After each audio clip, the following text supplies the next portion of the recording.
વિદ્યાર્થી મિત્રો, આ વિડીયોમાં જોઈશું ધોરણ 9 ગુજરાતીની દ્વિતીય પરીક્ષાનું ઇમ્પોર્ટન્ટ પ્રશ્નપત્રનું સોલ્યુશન. તો વિદ્યાર્થી મિત્રો, તમને આ પેપરના ક્વેશ્ચન બહુ જ ઉપયોગી રહેશે, તો વિડીયો પૂરેપૂરો જોવાનો છે. ડિસ્ક્રિપ્શનમાં તમને ગુજરાતી તેમજ અન્ય વિષયના IMP વિડીયોઝ મળી જશે, તો જોવાનું ના ભૂલતા. સૌથી પહેલાં છે વિભાગ એ, ગદ્ય વિભાગ, જેમાંથી સૌથી પહેલાં ક્વેશ્ચન છે નીચેના પ્રશ્નોના એક એક વાક્યમાં ઉત્તર લખો. અહીંયા તમને પાઠનો સાહિત્ય પ્રકાર કે પછી લેખકનું નામ કે પછી આ પ્રકારનો કોઈ પણ ક્વેશ્ચન પૂછી શકે. એક એક ગુણનો ક્વેશ્ચન હશે. તો પહેલો છે પંગુમ લંઘયતે ગિરિમ, પાઠનો સાહિત્ય પ્રકાર જણાવો. તો સાહિત્ય પ્રકાર શું આવશે? રેખા ચિત્ર. ત્યારબાદ ગોપાળ બાપા શેનો વેપાર કરવા ઈચ્છતા હતા? તો ગોપાળ બાપા હરિનામનો વેપાર કરવા ઈચ્છતા હતા. બરાબર, ઓકે. ત્યારબાદ નેક્સ્ટ છે નીચેના પ્રશ્નોના ટૂંકમાં જવાબ લખવાના છે. બે ગુણના પ્રશ્નો છે. ઝડપથી પતાવવાના કેવા કેવા કામ માટે લોકો એકબીજાને ત્યાં જાય છે? તો વંજી બાંધવી, નળિયા ચડાવવા, ઘઉંના પાળા બાંધવા જેવા કામો તથા કોઈ વાર શાંતિનું કામ, ઝાઝા હાથની જરૂર પડે તેવા કામ, તાત્કાલિકને ઝડપથી પતાવવાના હોય છે. તો એ કામો કરવા માટે લોકો એકબીજાને ત્યાં જાય છે અને સાથે સાથે મળીને આનંદ કિલ્લોલ કરતા રહે છે. તો આ પ્રશ્ન છે, મહત્ત્વનો છે. ત્યારબાદ દેવલાએ બાબુ સાથેની દોસ્તીને કેવી રીતે નિભાવી? તો દેવાંશી ઉર્ફે દેવલાના નાચ ગાનથી પ્રસન્ન થયેલા ઇન્દ્રરાજાએ દેવલાને વરદાન માંગવા ગયું. દેવલાએ ઇન્દ્રરાજા પાસે એના નાનપણના ભાઈબંધને સ્વર્ગમાં લાવવાની ઈચ્છા રજૂ કરી. ઇન્દ્રરાજાએ એની ઈચ્છા પૂરી કરી અને બાબુને દેવલા સાથે એક દિવસ સ્વર્ગમાં રહેવાનો લહાવો મળ્યો. આ રીતે દેવલાએ બાબુ સાથેની દોસ્તી નિભાવી. એના અથવામાં છે ગાંધીજીએ ચિઠ્ઠીમાં શું લખ્યું? તો ગાંધીજીના માંસાહારી ભાઈને દેવું થયું હતું. આથી ભાઈના સોનાના કડામાંથી નાનો ટુકડો કાપી દેવું ચૂકવવામાં ગાંધીજીએ ભાઈને સાથ આપ્યો. આ ચોરી કર્યા પછી ગાંધીજીને પશ્ચાતાપ થયો અને પછી પિતાજીને ચિઠ્ઠીમાં ચોરી કર્યાની તેમણે નિખાલસ કબૂલાત કરી. બહુ સરસ વાત કરી છે. બરાબર, ગુજરાતીના જે બધા પાઠ છે ઘણા બધા ઇન્ટરેસ્ટિંગ છે. બરાબર, મેં વાંચેલા છે અને ઘણું બધું શીખવા મળે છે. પણ જો તમે જીવનમાં ઉતારો તો જૂઠું ના બોલવું એ બહુ, મતલબ નાનપણમાં જે ગાંધીજી હતા એમને આ જે ચિઠ્ઠી લખી, તો એ ટાઈપે તમે પણ કોઈ વાર જૂઠું બોલો તો તમે પણ માતા પિતાને કહી દો. કારણ કે એક જૂઠું બોલશો એને છુપાવવા 10 બીજા જૂઠ બોલવા પડશે અને ગમે ત્યારે ચોરી તો પકડાવાની જ છે. બરાબર, મતલબ કંઈ છૂપું રહેતું નથી માતા પિતાથી. બરાબર, એટલે બહુ જ ઇન્ટરેસ્ટિંગ વાત અહીંયા ગાંધીજીએ કરી છે. ઓકે. ત્યારબાદ નીચેના પ્રશ્નોના સવિસ્તર ઉત્તર લખો. લોહીની સગાઈ વાર્તાના અંત વિશે જણાવો. આ પણ ચેપ્ટર બહુ જ હૃદયદ્રાવક એમ જબરદસ્ત છે. બરાબર, કે ભાઈ અમૃત કાકી જે એકમાત્ર મંગુની દેખરેખમાં આખી જિંદગી વિતાવી હતી. એમના માટે મંગુ એક નાની છોકરી હતી, ભલે એમની ઉંમર વધી ગઈ હતી કારણ કે માનસિક બીમારી હતી એમના મંગુને. તો એમના ગામની દીકરી કુસુમ અચાનક ગાંડી થઈ ગઈ, પણ દવાખાનામાં સારવાર લીધા પછી સારી થઈ ગઈ. એ જાણ્યા પછી અમૃત કાકીએ પણ મંગુને દવાખાનામાં મૂકવાનો નિર્ણય કર્યો કે ચલો આપણે મૂકી દઈએ, સરખી થઈ જાય તો સારું. જો કે એ નિર્ણય લીધો પણ એમનું હૈયું વલોવાઈ ગયું. એમના મનમાં થયું યાર કેમ મૂકી? બરાબર, કારણ કે એક ક્ષણ પણ મંગુને પોતાનાથી અળગી નહોતી રાખી, એક વાર એમને કદી દૂર નથી કરી. આજે દવાખાનામાં મંગુને દાખલ તો કરી પણ તેઓ બેચેન હતા. ઘરમાં મંગુની પથારી સૂની સૂની લાગતી હતી. આટલા વર્ષોથી મા સાથે સુવા ટેવાયેલી મંગુને ઊંઘ આવી હશે કે નહીં એ વિચારથી તેઓ બહાવરા બની ગયા. એમણે ખાટલાની ઈસ પર કપાળ કૂટ્યું. મા થઈને તેઓ દીકરીને દવાખાનામાં ધકેલી આવ્યા. આ વિચારે તેમનાથી ડૂસકું ભરાઈ ગયું. અમૃત કાકીથી દીકરીના વિયોગની વેદના અસહ્ય થઈ પડી. ત્યાં અચાનક વહેલી પરોઢે ઘંટીનો અને વલોણાનો મધુર અવાજમાં ગામ આંખાને વીંધી નાખે તેવી અમૃત કાકીની ચીસ સંભળાઈ. ધાજો રે ધાજો, મારી મંગુને મારી નાખી રે. આ ચીસની સાથે જ અમૃત કાકી પણ ગાંડા થઈ ગયા અને એ વાર્તા પૂરી થાય છે. જોકે એમના દીકરાને પણ છેલ્લે થયું કે ભાઈ ચલો સવારે ઉઠીને હું મંગુને લઈને આવીશ, પણ સવાર સુધી અમૃત કાકી રાહ ના જોઈ. રાઈટ, એમ જોવા જઈએ તો, કારણ કે એમને એટલું દુઃખ થઈ ગયું અને એ દુઃખના શોકના લીધે એ પોતે ગાંડા થઈ ગયા. એટલે બહુ જ કરુણ અંત છે અને વધારે હૃદયદ્રાવક છે. બરાબર. ત્યારબાદ વાડીના જલસાને તમારા શબ્દોમાં વર્ણવો. તો વાડીના જલસા અલગ જ પ્રકારના હોય છે. બહુ જ સરસ વાત કરી છે આ ચેપ્ટરમાં. ઓકે, એનો જવાબ અહીંયા છે ઓકે કે ભાઈ વાડીમાં રહેતા લોકો દરેક મોસમની મોજ માણતા હોય છે. વાડીમાં ડાયરા જામે, જલસા થાય, વાડીમાં મકાઈના ડોડાની મિજબાની થાય, આજુબાજુની વાડીના અને અડોશ પડોશના મિત્રો ભેગા થાય, જેમને આમંત્રણ આપ્યું હોય તેઓ પણ આ જલસામાં પડી જાય. જર્જરિત લાકડાની અને આછી પાંખી કાંથીની ખાટલીઓ પર માનવતા મહેમાનોને બેસાડવામાં આવે. સ્વયંસેવકો કાંટા ભેગા કરી લાવે અને સળી પેટાવી તાપણું કરે. એમાં ભૂટ્ટા શેકાય અને પછી પીળા અને પોણા કાળા ભૂટ્ટા બધા વહેંચીને ખાય. પોંકની મોસમમાં પણ માંડવીના ઓળાના એક દાણા ખાતા જાય. આ જલસો તો રાત્રે શરૂ થાય છે તે છેક વહેલી સવાર સુધી ચાલુ રહે. ઉપરાંત ચણા, પપૈયા, જામફળની પણ પાર્ટી યોજાય, ભલે નાની ને ખાનગી હોય. આમ વાડીમાં લોકો કામની સાથે ખાવા પીવાનો પણ આનંદ લે છે. ત્યારબાદ વિભાગ બી, પદ્ય વિભાગ. નીચેની કાવ્ય પંક્તિ પૂર્ણ કરો. રસ્તો નહીં જડે અને તરી જવાના, મતલબ આ આખી પંક્તિ પૂરી કરવાની છે. તો બહુ સરસ, આ પણ બહુ સરસ છે. રસ્તો નહીં જડે તો રસ્તો કરી જવાના, થોડા અમે મૂંઝાઈ મનમાં મરી જવાના, નિજ મસ્ત થઈ જીવન આ પૂરું કરી જવાના, બિંદુ મહી ડૂબીને સિંધુ તરી જવાના. જો કે મને વાત મતલબ આવી રીતે ગાતા નથી આવડતા, તો જસ્ટ વાંચી છે બરાબર. કારણ કે ઘણા બધા એમ થાય કે સાહેબ રાગમાં તો ગાઓ, પણ એકચ્યુઅલી આઈ ડોન્ટ નો રાગ એનો ખબર નથી. નીચેના પ્રશ્નોનો ટૂંકમાં જવાબ લખો. ભાઈ મરજીવિયા અને પ્રિયજનોએ કઈ શિખામણ આપી હતી? તો મરજીવિયા અને પ્રિયજનોએ શું શિખામણ દીધી કે તમે તમારું જીવન આમ શા માટે નાહકનું વેડફી દો છો? તમે સમુદ્રમાં ઝંપલાવવાની આ વિનાશકારી આંધળી બલા તમને ક્યાંથી ઓળગી? આમ કહીને પ્રિયજનોએ સજળ નેત્રે મરજીવિયાને રોકવાનો પ્રયત્ન કર્યો. કવિને માતા પાસેથી શું મળે છે? તો કવિને માતા પાસેથી એની હૂંફાળી ગોદ અને સૂતી વખતે માની સોડ મળે છે. માની હાજરીથી મોટી રાહત મળે છે. માની આંખોથી વાત્સલ્ય મળે છે.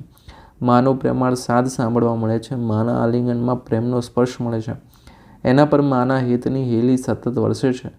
માની શીતળ છાયા હૂંફાળી માયા મળે છે. એના હાથમાં જો મારા સપનામાં આવે. હરિ કાવ્યમાં ભગવાને સ્વપ્નમાં આવીને શું શું કર્યું?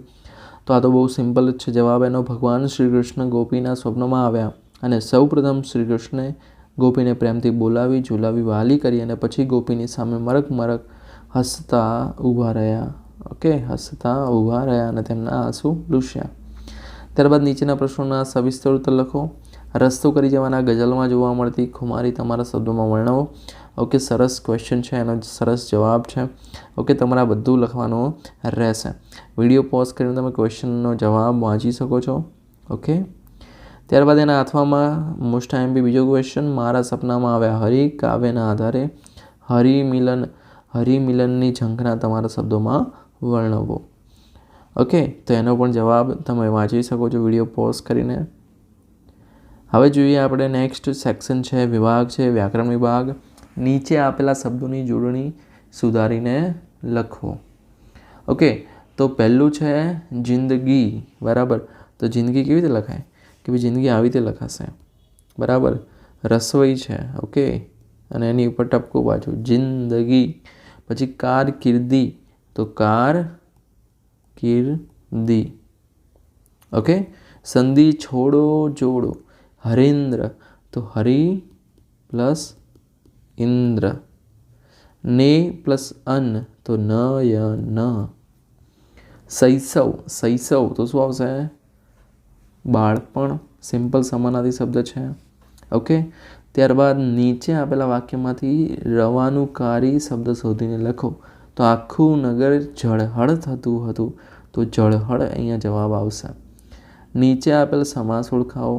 ચોમાસુ, તો જવાબ આવશે દ્વિગુ સમાસ. ભારતીય શબ્દમાં કયો પ્રત્યય લાગ્યો છે તે જણાવો. તો ભારતીય, તો જવાબ શું આવે? ભારત પ્લસ ઈય. તો ઈય છે એ કયો છે? પર પ્રત્યય છે, પર પ્રત્યય. ત્યારબાદ ફોડ પાડીને વાત કરવી. રૂઢિપ્રયોગનો સાચો અર્થ શોધીને લખો. તો ફોડ પાડીને વાત કરવી, તમે ભાઈ ફોડ પાડીને વાત તો કરો, કંઈક ખબર પડે. મતલબ શું છે? વિગતવાર ખુલાસો કરવો. શબ્દ સમૂહ માટે એક શબ્દ આપો. શેરડી પીલવાનો સંચો, મતલબ ચીચોડો. હવે જ્યારે તમે જુઓ કે ભાઈ શેરડી પીલાતો હોય, એને શું કહેવાય? ચીચોડો, બરાબર. એ ભાઈને પૂછજો કે આને શું કહેવાય.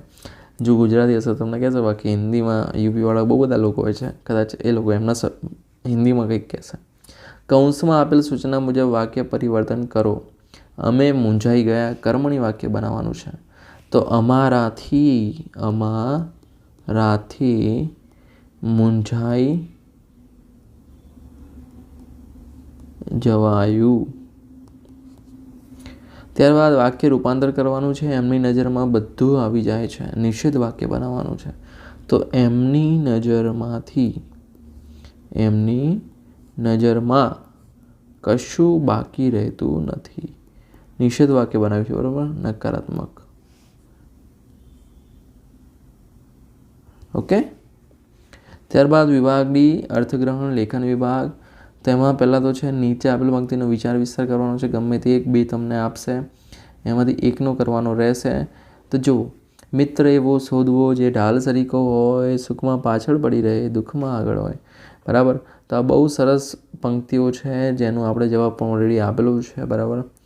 ઓકે. કે ઘણા બધા મિત્રો હોય, એમાં કેટલાક મિત્રો એવા હોય કે જે દુઃખમાં તો મતલબ ક્યાંય જોવા ના મળે, પણ સુખમાં પહેલાં આવી જાય. બરાબર. તો એવા મિત્રને આપણે દૂર રાખવાના છે, એનાથી બચવાનું છે. અને બીજું, આપણે પણ એવા મિત્ર બનીએ કે લોકો એવી પંક્તિ તમારા માટે કે ભાઈ આ મિત્ર એવો છે, બરાબર, કે જે ઢાલ જેવો છે. પછી બીજી પણ એક પંક્તિ છે, શેરી મિત્ર 100 મળે, તાળી મિત્ર અનેક. બરાબર. બાકી જે સાચો મિત્ર મળે લાખોમાં એક જ હોય. તો એ પણ એક સરસ પંક્તિ છે. ઓકે. તો આ લખેલો જવાબ વાંચી લેજો શાંતિથી વિડીયો પોઝ કરીને. એના અથવામાં જે સોબત કરતા શ્વાનની 2 બાજુનું દુઃખ. 2 બાજુ દુઃખ હોય ભાઈ. કૂતરાની સોબત કરો તો ખીજું કરડે પિંડીએ, રીજું ચાટે મુખ. ભાઈ ખીજાય તો આપણને કરડી ખાય, બરાબર, કરડે વટકું ભરાય. અને જો ખુશ થઈ જાય તો મોઢું ચાટવા લાગે. બંને બાજુ દુઃખ છે, કારણ કે મોઢું ચાટે તો બીમારીઓ પણ થઈ શકે. તમારા જન્મદિવસની ઉજવણીમાં હાજર રહેવા આમંત્રણ આપતો પત્ર. આ તો તમને આવડે એવો પત્ર છે, સેલ્ફ જાતે કરવાનો રહેશે. એના અથવામાં અહેવાલ પૂછાઈ શકે. તો શિક્ષક દિનની ઉજવણીનો અહેવાલ છે. ઓકે. શિક્ષક દિનની ઉજવણી, સરસ અહેવાલ અહીંયા ઓલરેડી તમારા માટે જવાબ લખેલો છે. તો જલ્દીથી વિડીયો પોઝ કરીને તૈયાર કરી લેજો, વાંચી લેજો. ઓકે. ત્યારબાદ નીચેનું કાવ્ય વાંચી પૂછેલા પ્રશ્નોનો જવાબ આપો. તો કાવ્ય વાંચીને જવાબ આપવાનો છે. જેમ કે પહેલો ક્વેશ્ચન છે, નાનકડા દીપને પોતાનું જીવન કેવું લાગે છે? તો નાનકડા દીવા શું કહે છે? હું તો નાનો દીપ, શું મૂલ્ય મારું? લાગે આવું જીવન તુચ્છ આકરું. કે મને મારું જીવન તુચ્છ આકરું લાગે છે. દીવાને જીવન કેવું લાગે છે? પોતાનું તુચ્છ અને આકરું લાગે છે. વ્યોમમાં કોણ શોભે છે? હવે તમે આમાં શોધવાનું કે ભાઈ જુઓ, વ્યોમ શોભે કેવા વ્યોમમાં, ત્યાં સૂર્ય સોમ. સૂર્ય અને સોમ. સૂર્ય શોભે છે. બરાબર. અહીંયા ઓકે. સૂર્ય સોમ શોભે છે. સોમ એટલે શું ખબર હશે તમને? નીચે કમેન્ટ કરજો. માટીનું કોડિયું કયો ભાવ સેવે છે? ભાઈ માટીનું કોડિયું, ચલો માટીનું કોડિયું કે છે હું માત્ર વ્યર્થ રે. તો જવાબ આવશે માટીનું કોડિયું અલ્પતા ભાવ સેવે છે. કોડિયાને કવિ શું કહે છે? કોડિયાને કવિ શું કહે છે? ભાઈ કોડિયાને કવિ એમ કહે છે કે ભાઈ કે દેવે તારી જોડે કોઈ અન્યાય કર્યો નથી. બરાબર. ઓકે. તો બધા મિત્રો હવે જે નેક્સ્ટ નીચે આપેલા મુદ્દાઓને આધારે 200 શબ્દોમાં નિબંધ લખવાનો છે. પરિશ્રમ એ જ પારસમણી. ત્યારબાદ શિયાળાની સવાર. તો શિયાળાની સવારનો અહીંયા જવાબ લખેલો છે ઓલરેડી. ઓકે. બહુ સરસ નિબંધ છે. આઈએમપી જરૂરથી તૈયાર કરી લેજો. બરાબર. બંને ઇમ્પોર્ટન્ટ છે, બંને ખાસ તૈયાર કરવાના છે. ઓકે. બાકી આઈએમપી મેં તમને આપેલી જ છે. તો વિદ્યાર્થી મિત્રો આ હતું paper solution. Important paper solution છે. બેઠે બેઠું પેપર તમારી સ્કૂલમાં નહીં આવે. ઓકે. કંઈક ઇમ્પોર્ટન્ટ આમાંથી પૂછાઈ જાય, તમારી એક પ્રેક્ટિસ થાય, એના માટે આ પેપરનો વિડીયો બનાવેલો છે. તો વિદ્યાર્થી મિત્રો આ વિડીયો તમને મદદરૂપ થયો, વિડીયો લાઇક કરો, ચેનલને સબસ્ક્રાઈબ કરો. ફરી મળીએ નેક્સ્ટ વિડીયોમાં. ત્યાં સુધી good bye, take care, all the best.